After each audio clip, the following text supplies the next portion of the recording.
The story is told about a little boy who lived a century or so ago out in the Midwestern backcountry. He had reached the age of 12 and had never in all his life been to the circus. Well, one day a poster went up in school that announced that the next Saturday a traveling circus was coming to the nearby town. He ran home with the news and asked his father if there's any way that he could go to the circus. The family was poor, but the father could see in the boy's eyes how badly he wanted to go. So he said, if you get your Saturday chores done ahead of time, I'll see to it that you have the money to go. Well, Saturday morning came and the chores were done, and the little boy stood before his father dressed in his Sunday best. The father reached into his overalls and pulled out a dollar bill, the most money the little boy had ever seen in all his life. The father cautioned the boy to be careful and then said, "You go have a good time," and sent him on his way. The boy was so excited his feet barely touched the ground as he ran the whole way. And as he approached the village, he noticed that people were lining the streets, and he worked his way through the crowd until he could see what was coming. Lo and behold, in the distance approached the great spectacle of the circus parade. It was the greatest thing the little boy had ever seen. There were animals and cages and bands and all sorts of performers and lions and tigers and elephants. The boy just stood there in amazement. And finally, after everything had passed where he was standing, there came the traditional circus clown with floppy shoes and baggy pants and brightly painted face, bringing up the rear of the parade. And as the clown passed by where the little boy was standing, he reached into his pocket and pulled out that precious dollar bill, ran up to the clown, handed it to the clown, and then turned around and walked home. Walked home. Because he thought he had seen the circus when he had only seen the parade. Sometimes when we think we're at the end, it turns out we're only at the beginning. Fyodor Dostoevsky, the great 19th century novelist, when he was young and was arrested for revolutionary activities against the state, he was sentenced to death by firing squad. And when the day came, he was marched out into the prison courtyard with his fellow revolutionaries dressed in burial shrouds. They lined the men against the wall, rifles cocked, ready, aim, and with that came the approach of the Tsar's messenger declaring that the young men's execution was stayed, and that they instead were sentenced to 5 years hard labor. I cannot recall, Dostoevsky later wrote, when I was ever as happy as on that day. I walked up and down my cell and sang the whole time, sang at the top of my voice, so happy at being given back my life. I was born again in a new form. And from there began the formation of the great spiritual and philosophical classics like Crime and Punishment and the Brothers Karamazov. Sometimes when we think we're at the end, we may only be at the beginning. Sometimes what seems the finish line may well be the starting line. Life has its way, doesn't it, of drawing for us finish lines. Maybe when we were young, it all had to do with school. We saw the finish line at the end of every school year, or maybe when it was the end of our final exams, or maybe it was graduation day. Maybe when our education was over, we thought our learning was over. It reminds me of the story of the older brother bringing his younger sister with him to the first day of school, and he turns to her and says, "You know, I've only got one piece of advice to you. Never learn how to spell the word cat, because when you learn how to spell the word cat, they just keep giving you harder words." Life has its way of putting in front of us arbitrary finish lines. Sometimes these finish lines have their way of making us think we're finished. You lose your job, you think you're finished. You get passed over for a promotion and you think you're finished. You complete school and you think you're finished learning. You get an unexpected diagnosis and you think your life is finished. Or you retire to Florida and you think your life is finished.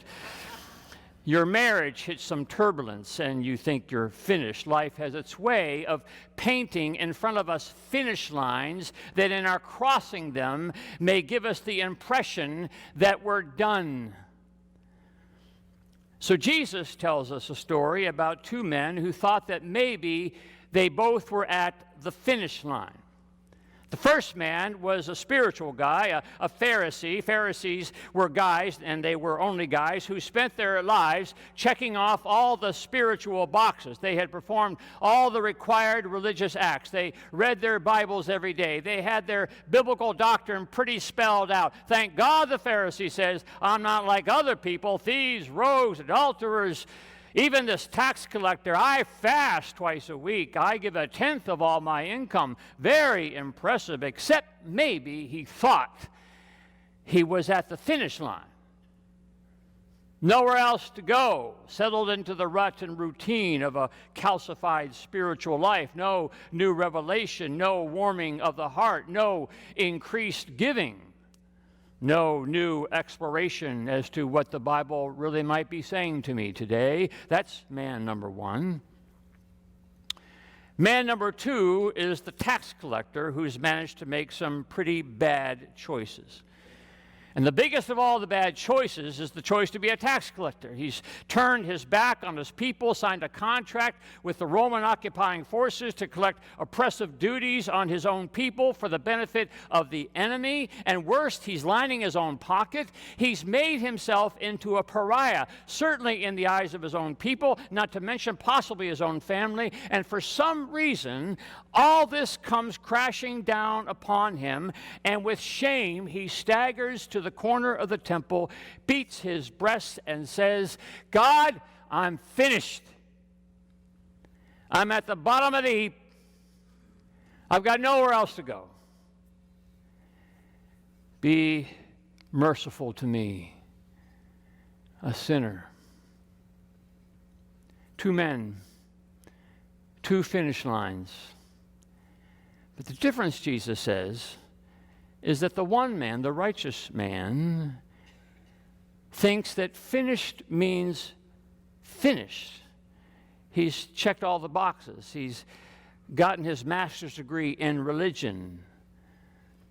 And the other man thinks that finish maybe means start. So far down he has gone, the only way to look is up. One man thinks he's completed his degree, and the other man is registering for his first class. It's one of the great biblical principles that God is all about starting lines and not finish lines. When Abraham and Sarah get to the ripe old age of 190 respectively, they think they're finished, but then the angels visit and say, guess what, Sarah? You're going to have a baby. You're just getting started. When Joseph gets sold into slavery and thrown into an Egyptian prison, he thinks perhaps he's finished, but God and Pharaoh say, you know, you're just getting started, Joseph. When Moses runs for his life from that very Egypt and goes into hiding in the wilderness, he thinks he's pretty much finished, but then the burning bush keeps burning, and God says, you're just getting started, Moses. When the woman rendered unclean for 12 years because of some physical abnormality, shunned by her own community, approaches Jesus, hoping beyond hope that her uncleanness is not the final word for her, reaches out to touch just the fringe of Jesus' robe, and says to herself, maybe this could be the beginning. And sure enough, she finds she's right at the starting line. When Peter denies Jesus not once, not twice, but 3 times and slinks away, disgraced and finished, he thinks in the eyes of his master, Jesus, after the resurrection, pulls him aside and says, okay, Peter, big mistake, but how about we start over? The Apostle Paul, so sure he was right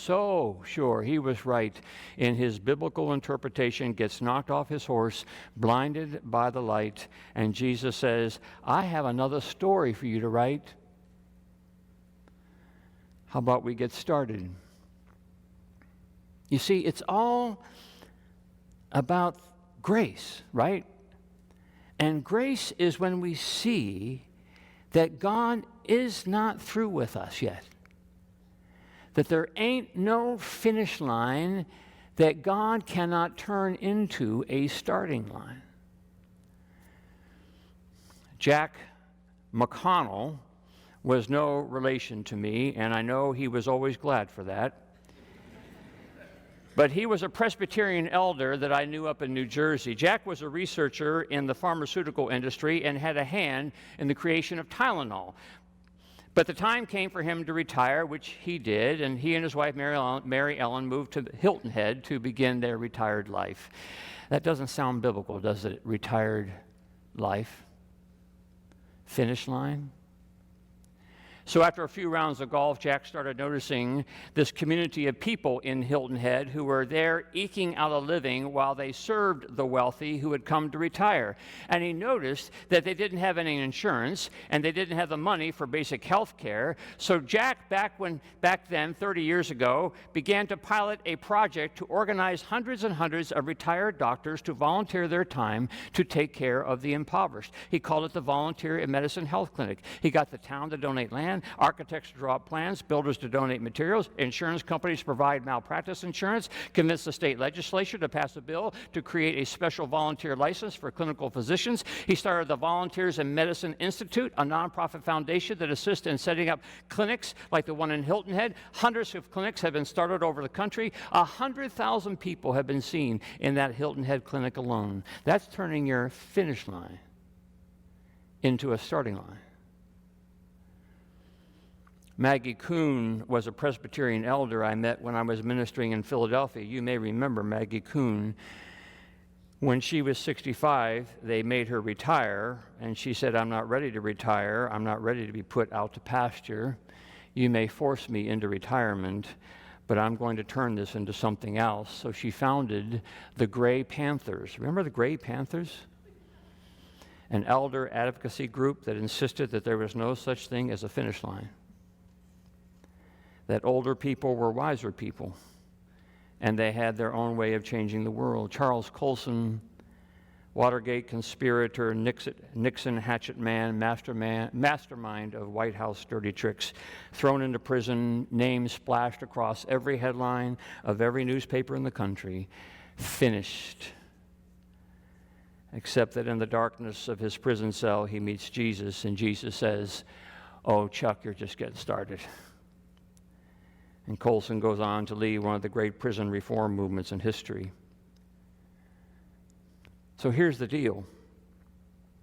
If it's true that you have held on to the same school of thought for most of your life, or if you have held the same kind of opinion for many years, if you have participated in the same spiritual practices for as long as you remember, or if you've held to no spiritual practice for as long as you remember, if you think you've got the Bible all figured out, or if you can't figure out the Bible, if you have retired and you really can't claim any mission for your life, if you have said to yourself, "Oh, you know, I've done my part, best for other people to do it," if you have made some bad decisions and you've gotten yourself into some bad places, if you're sitting around watching too much TV, if your biggest concern is capital preservation, then what may have happened somewhere along the way is that you have deemed yourself finished.